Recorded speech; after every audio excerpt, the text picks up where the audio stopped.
Here are the 3 questions you need to be able to answer about your career. I typically do this at the end of each quarter, but the end of the year usually has a lot more emotions tied to it. Because think about it, you likely have performance reviews that are coming up or that recently passed where you have to talk a lot about your career with your boss, what you've done over the past year, what might be coming up in the future. You also are going to a ton of events with family and friends, and they're asking you, what's going on at your job? What do you have next? What do you have planned? How are things going? So it evokes a lot of emotion because you really want to be able to reflect on where you're at.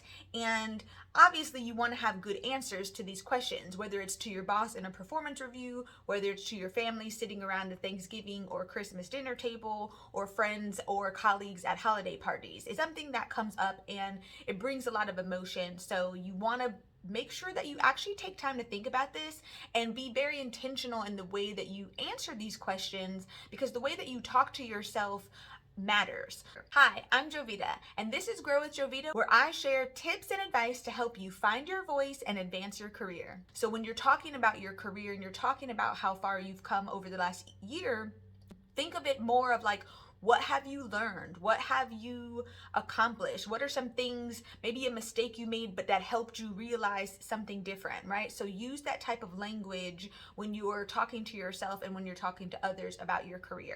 Some of the things you could say are like, okay, I'm working towards blank, which will help me achieve blank. So maybe I'm working towards this skill and this position that's going to help me achieve my next step going forward. Maybe I switched jobs because I learned blank that helped me realize this is something that I want or this is something that I don't want, right? Maybe I got a chance to try this and it helped me realize this. So don't think of it of like, oh, something didn't work out, you're not where you want to be. Don't use that negative language. Reframe it in a way that's more positive so that you're speaking positively to yourself. And then as you continue to answer those questions for colleagues, family, and friends, you're continuing to reinforce that positivity, which is going to give you confidence in your career. So let's talk about the 3 questions you need to be able to answer about your career right now. Okay, the first question is, what do you want to get out of your current position? Yes, the position you're in right now. Do you feel like you're getting back what you're putting into it? Do you have dread going to work every day? Is there a particular task or skill that you're struggling with? How are you staying motivated in this current position? Do you feel like you're getting developed and recognized the way that you want? For me, my current position as Vice President of Operations, I am definitely getting out of it lots of things that I love. I love having autonomy. I love developing people. I love process improvement, like efficiency. That's my jam. And I'm still learning and being challenged. So in my current position, I am happy getting lots of things I love. Now, of course, do I love every single thing about my position? No, you're never going to have that. You're going to have certain things you don't like, but I'm still getting out of it what I'm putting in. The work and effort and energy I'm putting in, I'm still getting enough value back out of it. So that's the first question to ask yourself. The next question you should be able to answer is, what do you want to get out of this position in the future in terms of the experience and skills you're going to gain from this position that's going to leverage you into your future advancement opportunities. Okay, so you need to be able to answer this question.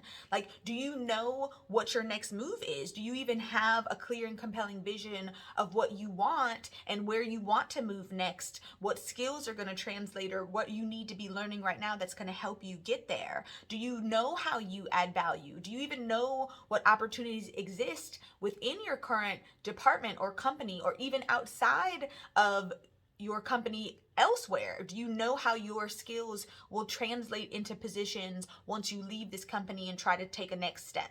So for me, when I took my job as director of operations and then I got promoted up to VP later, but when I first took the job, I knew there were certain skills that I was going to gain in this position that was going to help leverage me into my next position. So, moving into VP, obviously, but then also what I wanted to do beyond working at this current company. Now, at one point, I was actually offered the CEO spot. Like, the owner came to me and he wanted to see if I would take over the CEO spot, and I actually ended up declining. We had multiple conversations about this. We'll talk about it another time, but I ended up declining because it wasn't aligned with my vision. There's nothing wrong with being the CEO of somebody else's company, but this particular industry, merchant services, it doesn't really align with my overall mission and values.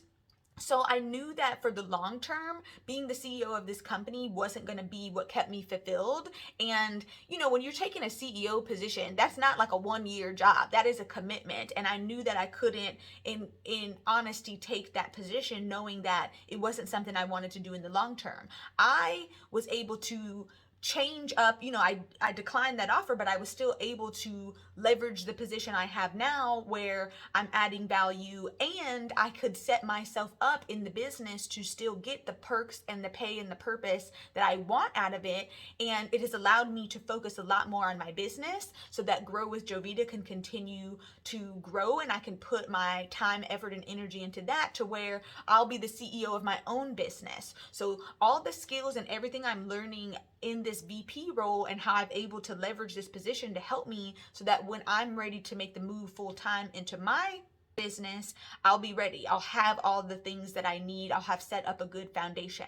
So when you're thinking about what your current role is going to help you with the future, is it giving you those tools, a foundation to set you up for success as soon as you get into your next position? The final question you should be able to answer is, what type of boss are you dealing with? People leave jobs because of their boss. This is a known fact. It might not be the only reason, but it can definitely be a huge part in why somebody leaves, because they're not happy with the relationship they have with their boss. So you need to be able to answer these questions like, where are you at with your boss? Do you have a good relationship? Like, in your mind, do you have a good relationship with your boss? And then do you think that your boss thinks that you have a good relationship? It's not just about what you think. Do you honestly think your boss, if you were to ask your boss, do they think that you have a good relationship? Relationships are, not one-sided. They're two-sided.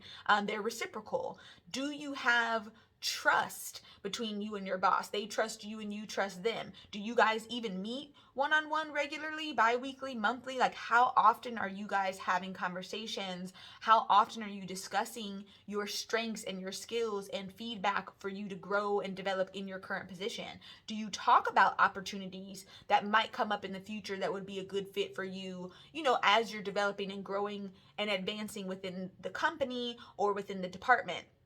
Do you feel comfortable speaking to your boss? Like, that's really the bottom line. Do you feel like you have a relationship where you are comfortable speaking to them about what you need to be motivated, how you want to be recognized, getting feedback, sharing feedback, discussing your career, setting boundaries? Do you feel comfortable with them or not? And that's really going to depend on, what kind of boss are you dealing with and what relationship you have with them. Before you do this exercise, I want to make sure you don't discount the emotion you're going to feel. Like I said, this is a really big time of reflection, and holidays and PTO and all these people coming at you might bring up a variety of different emotions, and I don't want you to discount your emotions. They're important for you to get a gauge on, what's working in your current position, where you want to go moving forward. But I don't want you to do this exercise when you're in a negative headspace or in an overwhelming state, right? Because it's going to color the way that you answer the question. So, don't do this in between family functions. If you just had like a stressful time getting everything prepared for family dinner or hosting an event, don't do this when you're stressed out after working a long day of work because everybody's on PTO. Like, don't do this in a state where your mind isn't right. Like, you want to make sure that you're in a positive mindset. So, think about these questions, answer these questions during your nighttime routine, during your morning routine. Maybe take a walk if it's not freezing outside and you can go outside and take a walk and think about these questions. Go sit in the car, do whatever you want, but make sure you answer these questions when you're in a good mindset. The point of this exercise is really to reflect on where you're at in your career so that you can think about the goals you want to set for next quarter and next year. If you're not sure what you're getting out of this current position, or you're not getting what you want, then let's set goals to fix that. If you're not sure what your next move is going to be, if you don't know what your vision is, then let's set goals to get a clear vision so that you do know what your next move is, what skills you need to be working on to make that next move. If you don't really have a good relationship with your boss, or you're not really sure where you stand, then again, let's set goals so that we can make those changes to build rapport and trust with your boss and implement the conversations that need to happen. We can make very specific, smart, and actionable goals for all of these things. I want you to grab my free Smart Goals and Success Habits digital download. It's free. I'll put the link below so that you can grab it and go through the exercises. It's 5 steps on how to set SMART goals and build success habits, and you can focus on these areas that we talked about. When you grab my download, make sure you join my Creating Career Confidence community so that you can continue to get help and get the tips that you need so that you're progressing as you want to in your current position and moving forward in your career. Definitely like and subscribe to this video, and check out my next video on positive intelligence, how to achieve your true potential. Make today great.